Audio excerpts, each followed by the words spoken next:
tev nelūdzu, lai dzīves ceļu tu man vieglu ērtu darītu, tas labu nenestu.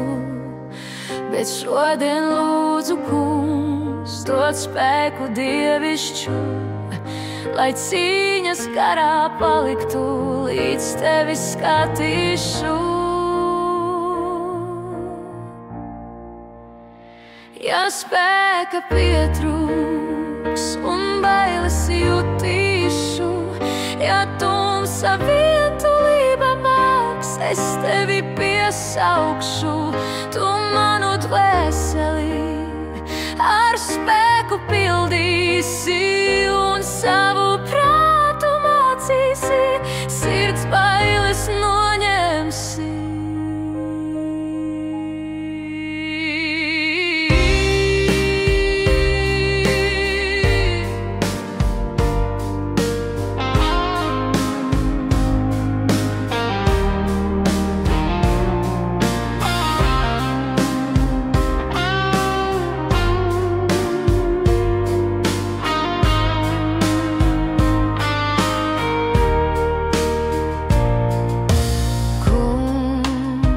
Es tev nelūdzu, lai asras novērstu, lai pasaule man smaidītu un laipni pieņemtu. Tā tevi atstūmā un ārkšķiem kronējā, bet uzvarējis ciešanās, tu steidz man palīgā.